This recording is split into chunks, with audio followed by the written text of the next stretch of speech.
کہ عورتوں اور بچوں کو شادی یا ولیمے میں شرکت کی دعوت دی جائے تو انہیں بھی قبول کرنا چاہیے، بشرطے کہ کسی فتنے کا ڈر نہ ہو۔ ہاں یاد رکھیے، چاہے بھائی کی شادی کیوں نہ ہو، اس پر جانے کے لیے باپ یا شوہر سے اجازت ضروری ہے، خود سے خود پروگرام نہیں بنا لیتے، ٹھیک ہے؟ ہمیشہ بڑوں کی اجازت سے گھر سے نکلے۔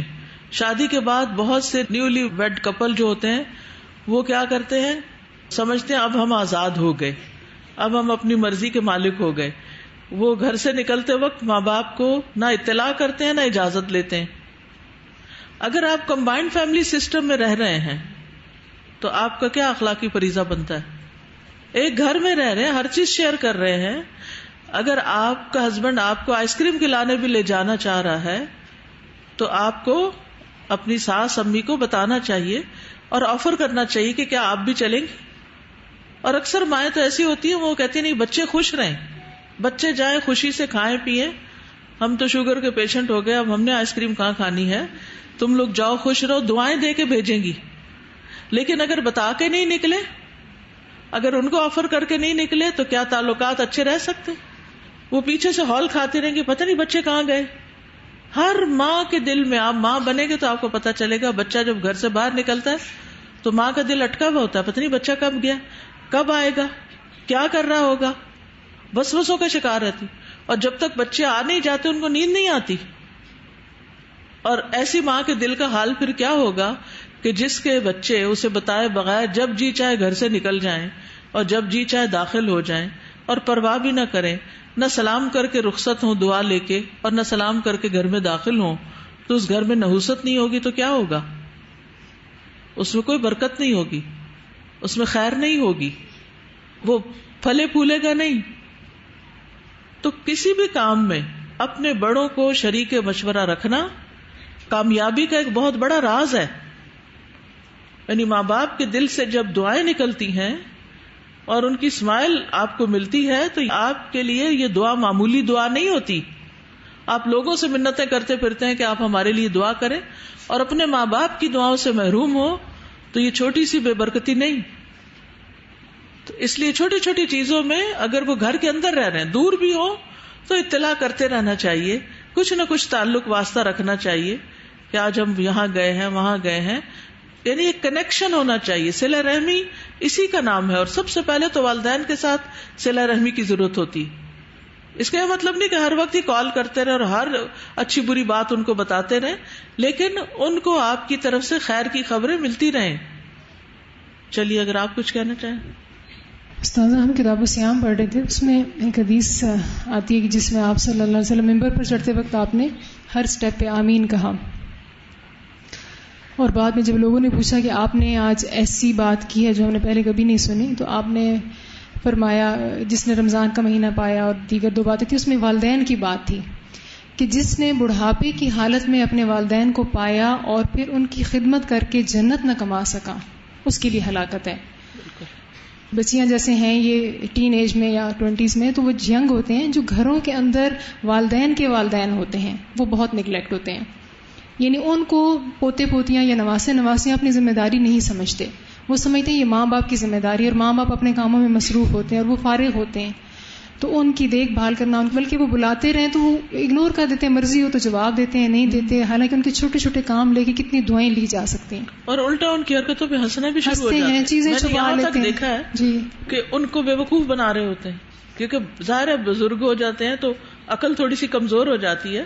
تو ایسے میں یہ کس کی تربیت ہے؟ پھر ماں باپ کی تربیت ہے نا، انہوں نے بچوں کو سکھانا ہے۔ السلام علیکم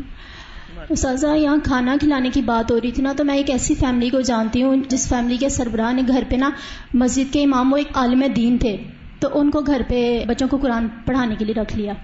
اب ہوتا یہ تھا کہ اکثر وہ انہیں کھانا وغیرہ آفر کر دیتے تھے، تو گھر کی جو محترمہ یعنی بچوں کی والدہ تھی نا، وہ بہت لڑتی تھیں اپنے ہسبینڈ سے کہ یہ کیا قاری صاحب کھانے پینے گئی ہیں یہ وہ، تو کافی دیر یہ سلسلہ چلتا رہا، تو انہوں نے بچوں کو بھی ورگلا دیا، یعنی کہ اس عورت نے نا کہ آپ کے قاری صاحب کیا صرف کھانے پینے کی ہیں، کبھی دودھ پلاؤ، کبھی کھانا کھلاؤ، کبھی یہ کرو، تو یہاں تک کہ نوبت یہاں تک پہنچی کہ قرآن چھڑوا دیا، ہٹا دیا ان قاری صاحب کو نا۔ تو اس کے بعد استاذہ اس گھر پہ اللہ تعالیٰ کی طرف سے وہ ذلت برسی کہ رزق میں اتنی زیادہ کمی کہ وہ لوگ محتاج ہو گئے، اور اولاد بھی اتنی زیادہ بگڑ گئی کہ دونوں میاں بیوی میں بھی ناچاکی، تو پوری طرح ان کا گھر تباہ ہوا. ایک چھوٹی سی بات سے بات سٹارٹ ہوئی، کھانا کھلانے سے تو قرآن بھی چھڑوا دیا. اکثر گھروں میں نے دیکھا ہے کہ جب قاری حضرات آتے ہیں پڑھانے کے لیے، وہ جو بھی ہیں، ان کی تعلیم کی کمی ہے، ان کی ڈریسنگ میں کمی ہے، ان کی سمجھ میں کمی، جو بھی ہے، لیکن قرآن تو جانتے ہیں نا. وہ آپ کے بچوں کو پڑھانے کے لیے آئے، ان کو باہر برآمدے میں بٹھا دیتے ہیں، اندر بھی نہیں آنے دیتے. چلو کوئی نہیں، وہاں بھی پنکھا لگا ہوا، بیٹھے ہوئے بچہ پڑھ رہا ہے، پانی تک نہیں پوچھتے. وہ بےچارے تپتی چلچلاتی دھوپ میں موٹر سائیکل پر ایک گھر سے دوسرے میں، دوسرے سے تیسرے میں،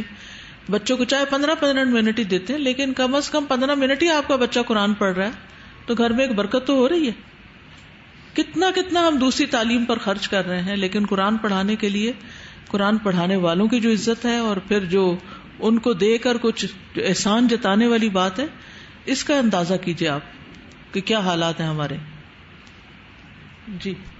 السلام علیکم ورحمۃ اللہ. ایک بات تو یہی کہ گھر میں جو بزرگ ہوتے ہیں ان کی عزت کرنا، اور خاص طور پہ جب دونوں میں سے ایک رہ جاتا ہے، لائک جیسے مدر ان لا ہیں، فادر ان لا جو ہیں وہ فوت ہو چکے ہیں، تو یہ بہت ضروری ہوتا ہے کہ ان کی نیڈز، ان کی تنہائی کو سمجھا جائے، کیونکہ انسان خود اپنے اوپر لے کر دیکھے کہ جب اس حال میں ہو کہ اس کا اپنا گھر نہ ہو اور وہ بچوں کے گھر میں رہ رہا ہو تو پھر اس کو کیا فیلنگز آتی ہیں. اور دوسری بات یہ کہ یہ جو تعاون کی بات تھی کہ جو کام کر رہے ہیں دین کا، ان کے ساتھ تعاون کرنا جو ہے کتنی بڑی نیکی ہے. تو میں خود یہ سمجھتی ہوں کہ جب میں آ رہی ہوتی ہوں، میرے پاس اپنی کار ہے جو مجھے میرے ہسبینڈ نے لے کے دی ہوئی الحمدللہ، اس کے پیٹرول کا مجھے کوئی فکر نہیں ہوتا، وہی اس کا سارا خرچہ سب کچھ وہ کرتے ہیں. تو میں سوچ رہی ہوتی ہوں کہ برابر کے شریک ہیں، بالکل پوری طرح سے شریک ہیں. اور اسی طرح یہ کہ میری میڈ جو گھر میں کھانا بناتی ہے اور گھر کو صاف کرتی ہے وہ بھی پوری طرح شریک ہے. جس دن وہ چھٹی پہ ہوتی ہے یا کہیں چلی جاتی ہے تو پھر مجھے سمجھ آ جاتی ہے کہ جو صبح سے لے کے شام تک میری مشقت ہوتی ہے، تو میں سوچتی ہوں کہ کتنی بڑی یہ بلیسنگ ہے، یعنی پوری طرح وہ شریک ہے اس میں، اور دل سے دعائیں نکلتی ہیں ان لوگوں. بالکل میں ضرور شیئر کروں گی. میں اپنی پرسنل لائف میں ابھی آپ نے جو کہا نا کہ بزرگ سے اجازت، تو دو چیزیں ہوتی ہیں. ایک آپ تیار ہو کے اطلاع دیتے ہیں کہ ہم جا رہے ہیں، اور ایک آپ باقاعدہ طور پر تیار ہونے سے پہلے اجازت لیتے ہیں. تو اس میں بھی بڑا فرق ہوتا ہے. جب آپ اطلاع دے رہے ہیں نا کہ ہم جا رہے ہیں تو وہ ایک مطلب آپ کا ڈیسیجن ہے کہ آپ جا رہے ہیں، آپ ان کو صرف بتا رہے ہیں. تو اجازت لینا ایک الگ عزت کے ساتھ ان کا مشورہ کہ ہم جائیں، یہ ٹائم ٹھیک ہے یا نہیں ہے، یہ بہت بہترین ہے. دوسرا یہ کہ جیسے بات ہوئی کہ آپ کے جو تعاون کرنے والے ہوتے ہیں نا، جیسے آپ کے میڈز ہوتے ہیں، ان کو احساس بھی دلانا چاہیے کہ آپ جو ہماری مدد کر رہے ہیں اس کا آپ کو اجر کیا ہے. اس طرح ان کے کام میں بھی بڑا فرق پڑتا ہے. بالکل ہم ان کو بتاتے نہیں، صرف ہم ان کے لیے دعائیں کرتے رہتے ہیں کہ یہ ہمارے لیے اتنے مددگار ہیں. تو میں عموماً یہ کام کرتی ہوں، اس سے مجھے ایسے خود بہت اچھا رزلٹ ملتا ہے کہ وہ کام کرنے والے کو بہت اس کو موٹیویشن ملتی ہے. یہ کتاب النکاح جو چل رہا ہے، جب سے اس میں میرے ذہن میں آ رہا تھا کہ اسلام نے کتنا بہترین خوشی کا ایک تصور دیا نا. تفریح کا تصور ہمارے دین میں موجود ہے. ہم یہ نہیں کہہ سکتے کہ صرف عبادات اور روزہ اور پردہ کر لینا. یہاں پر اب آپ اچھا لباس بھی پہن رہے ہیں، تیار بھی ہو رہے ہیں، دعوت کی قبولیت بھی ہے.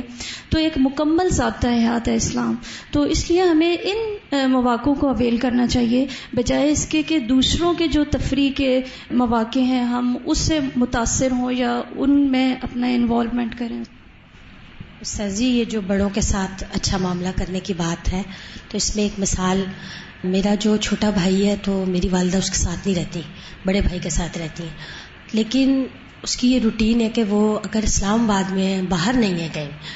تو وہ ہر روز عشاء کی نماز کے بعد، مطلب باقی سب چیزوں سے فارغ ہونے کے بعد، چاہے وہ تھوڑی سی دیر کے لیے جائے، وہ ان کو ضرور ملنے جاتا ہے. اور میں نے یہ دیکھا ہے کہ اس کا جو نتیجہ ہے، اس سے امی کو جو خوشی ملتی ہے، اور امی پھر جو اسے اور میری جو بھابھی ہے اس کو جو دعائیں دیتی ہیں، وہ حالانکہ امی سے الگ رہتے ہیں لیکن اس کے باوجود امی کے ساتھ ان کا تعلق زیادہ خوبصورت ہے اور وہ زیادہ جڑے ہوئے ہیں، کیونکہ وہ جا کے جو ملنا ہے، کوشش کر کے ایفرٹ کر کے جو جانا ہے، دوسرے کو خوشی دینا اور جو دعائیں لینا ہے، مطلب اس کو کوئی اور بدل نہیں ہے. بالکل. جی السلام علیکم استاذہ. اس میں ایک چیز یہ ہے کہ نبی صلی اللہ علیہ وسلم کی آبزرویشن کتنی اچھی تھی، یعنی ان کے ایٹیٹیوڈ سے انہوں نے جج کر لیا کہ یہ خوش خوش آ رہے ہیں، اور پھر ان کی خوشی میں مزید خوشی کو ایڈ کیا ایک اچھی بات کر کے. میں سوچ رہی تھی ایسا کوئی ہمارے سامنے آ کے کھڑا تھا، ہم اس سے پہلے تو یہ پوچھتے کہ یہ کون سا رشتے دار تھا جس نے ہمیں نہیں بلایا اور تمہیں بلا لیا، لیکن انہوں نے ایسا کچھ بھی نہیں اکیلے اکیلے چلے گئے. اس میں رسول اللہ صلی اللہ علیہ وسلم کا وہ جو ایک احسان مندی کا طریقہ تھا کہ ہمیشہ احسان یاد رکھا، اور یہ اتنا چھوٹا سا اوکیزن ہے، وہ لوگ گزر رہے ہیں اپنا ایک فنکشن اٹینڈ کر کے جا رہے ہیں، لیکن آؤٹ آف دا وے آپ نے ان کو ایک محبت اور عزت اور رسپیکٹ دی اور کھڑے ہو گئے اور پیار کا اظہار کیا اور اینڈ تک کرتے رہے، اور مطلب ان سے ایکسپریس کیا کہ تم لوگ مجھے سب سے زیادہ پیارے ہو. تو ایسے لوگ جو ہمارے ساتھ اچھا کریں ان کو پازیٹیو اسٹروک ضرور دینا چاہیے. بالکل، وقتاً فوقتاً اظہار کرتے رہنا چاہیے.